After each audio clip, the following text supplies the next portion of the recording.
देखिए, समाजवादी पार्टी अहम में भी है और वहम में भी है। और उनको ये बहुत अच्छे से समझना होगा कि वो खुद कह रहे हैं कि पिछड़ा दलित अल्पसंख्यक हमको वोट देता आया है, आपको वोट देता आया है, इसीलिए आप उनकी भागीदारी को किनारे करके उनको लूटने का काम कर रहे हैं। अगर आज आप देखें तो मुसलमान समाज से ज्यादा कौन है जो 100% प्रतिबद्धता के साथ समाजवादी पार्टी का वोट बैंक बना हुआ है और बीजेपी के खिलाफ उनका लगातार साथ दे रहा है। तो क्या जब मौका है उनको प्रतिनिधित्व नहीं मिलना चाहिए? जब ये नाम सामने आए तो मेरा ये मानना है कि ये पीडीए नहीं है। अगर हम पीडीए का नारा दे रहे हैं तो पिछड़े दलित अल्पसंख्यक मुसलमान समाज को प्रतिनिधित्व मिलना चाहिए। देखिए, मैं पीडीए में जो पिछड़ा दलित अल्पसंख्यक समाज है उसको प्रतिनिधित्व न दिए जाने के खिलाफ और इस धोखाधड़ी के खिलाफ हूँ। मैं इस धोखाधड़ी में शामिल नहीं होंगी। मिशन अगर पीडीए है तो उसको आगे लाने के लिए हमें दिखाना होगा जमीनी तौर पर।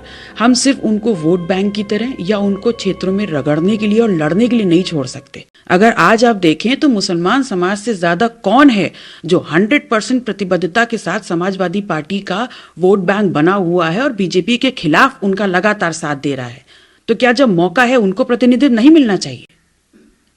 लेकिन इसमें इलेक्शन जो अभी उनके जो एमएलएस की जो गिनती है उसमें आपका भी आप भी शामिल हैं उसमें, तो क्या आपसे राय मशविरा नहीं किया गया या इस बारे में? देखिए, हमने प्रयास किया था, लेकिन ये बात भी सच है कि माननीय अखिलेश यादव जी की व्यस्तता बहुत ज़्यादा है, तो इस दौरान बहुत क्लियर कट बात हमारी नहीं हो पाई। लेकिन जब ये नाम सामने आए तो मेरा ये मानना है कि ये पीडीए नहीं है। अगर हम पीडीए का नारा दे रहे हैं तो पिछड़े दलित अल्पसंख्यक मुसलमान समाज को प्रतिनिधित्व मिलना चाहिए। माना यह जाए कि अब जो गिनती समाजवादी पार्टी की पहले 110 विधायक थी, उसके बाद उसमें जो हुआ फिर कुछ का सदस्यता भी गई, तो एक की डेथ भी हुई, तो उसके बाद जो आपका भी एक वोट था क्या वो भी कम हो जाएगा इस इलेक्शन में? देखिए, मैं पीडीए में जो पिछड़ा दलित अल्पसंख्यक समाज है उसको प्रतिनिधित्व न दिए जाने के खिलाफ और इस धोखाधड़ी के खिलाफ हूँ। मैं इस धोखाधड़ी में शामिल नहीं होंगी। अगर आप वोट नहीं देती हैं तो जो 3 उम्मीदवार हैं उसमें से शायद 2 ही फिर राज्यसभा पहुंच पाएंगे। ये नहीं लगता है कि मतलब पार्टी को या अलायंस को बचाने के लिए कि जो कैंडिडेट जा रहे हैं उसमें से एक कैंडिडेट पे शायद आपके वोट ना देने की, जैसे क्योंकि आरएलडी जैसे पहले अलग हुई थी, अगर जो पार्टी का कहना है कि आरएलडी के कुछ विधायक उनके संपर्क में अगर वो भी वोटिंग में हिस्सा नहीं करते हैं तो समाजवादी पार्टी तो 3 राज्यसभा सांसद नहीं भेज पाएगी। देखिए, मिशन बहुत बड़ा है। मिशन अगर पीडीए है तो उसको आगे लाने के लिए हमें दिखाना होगा जमीनी तौर पर। हम सिर्फ उनको वोट बैंक की तरह या उनको क्षेत्रों में रगड़ने के लिए और लड़ने के लिए नहीं छोड़ सकते। जब मौका है कि आप इन लोगों को आगे बढ़ा सकते हैं तो सबसे पहले उनको प्रतिनिधित्व मिलना चाहिए। सिर्फ बात इतनी सी है। देखिए, मेरी ऐसी किसी से बात तो नहीं हुई, लेकिन मैं ये आह्वान जरूर करूंगी कि चाहे कांग्रेस हो, चाहे समाजवादी पार्टी हो, चाहे बसपा हो, इन सभी संगठनों में जो भी गैरतमंद लोग हैं और जो इस विचारधारा में पीडीए में विश्वास रखते हैं, उनको इस धोखे के खिलाफ आकर के प्रतिकार करना चाहिए। तो आपका जो मतभेद है ये सिर्फ इस पीडीए का जो राज्यसभा वाला मामला है इसी तक रहेगा, क्योंकि अभी 2024 का चुनाव भी आने वाला है, कहीं उसमें तो गठबंधन में जो आप भी इंडिया गठबंधन का हिस्सा है, कहीं उसमें तो फूट नहीं पड़ेगी? देखिए, अभी वर्तमान जो बात हम कर रहे हैं वो नैतिकता और ईमानदारी की बात है, और रही बात गठबंधन की, तो गठबंधन का नेतृत्व और जो निर्णय होगा वो राजमाता कृष्णा पटेल जी ही करेंगी। तो मतलब माना जाए कि अगर आगे चल के बातें सही नहीं हुई तो क्या समाजवादी पार्टी और अपना दल कमेरावादी अलग भी हो सकती है 2024 के चुनाव से पहले? देखिए, हम विपक्ष में थे, हैं और रहेंगे। हमारी लड़ाई मुद्दों पर है और बहुत ही क्लियर कट है विचारधारा की। हम लगातार लड़ रहे हैं और आगे भी लड़ेंगे।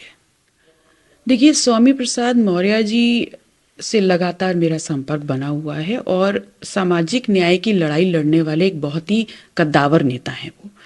और समाजवादी पार्टी में राष्ट्रीय महासचिव पद पर होते हुए भी, पार्टी के लिए काम करते हुए भी, अगर पार्टी के ही लोग उनके ऊपर अनर्गल बयानबाजी करेंगे, यहाँ तक कि उनको विक्षिप्त तक अगर बोल दिया गया है, तो मैं समझती हूँ कि जो कद है उनका आहत होना उनका स्वाभाविक है।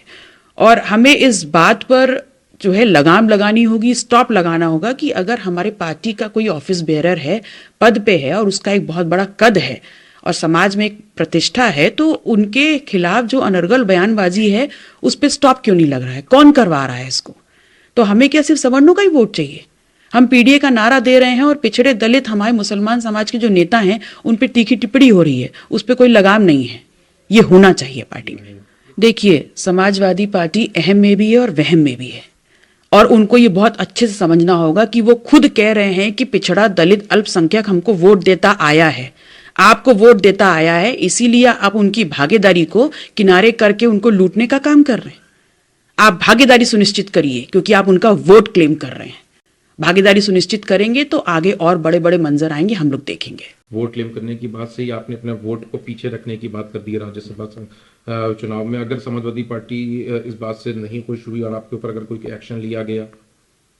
स्वतंत्र है वो एक्शन लेने के लिए। मैं एक्शन से नहीं डरती, ईमान की राजनीति करती हूँ, जो सही है वो कहूंगी। और कहीं ना कहीं जो पीडीए का नारा था उस पर समाजवादी पार्टी नहीं चल रही है, आपका कहना है, जिसकी वजह से आप में और अब समाजवादी पार्टी में मतभेद नजर आ रहे हैं? पीडीए हमारा नारा है और आपके पास 3 राज्यसभा सीटें हैं, तो कहाँ है पिछड़ा, कहाँ है मुसलमान? ये होना चाहिए ना। ऐसा थोड़ी ना होगा कि पिछड़ा दलित अल्पसंख्यक जो है वो सड़कों पे मरे, वहां घिट्टे आपका झंडा और बैनर उठाए, और जब आगे जाने की बात आए तो प्रतिनिधित्व कोई और लेके चला जाए और हम बाध्य हों कि हम उनको वोट करें।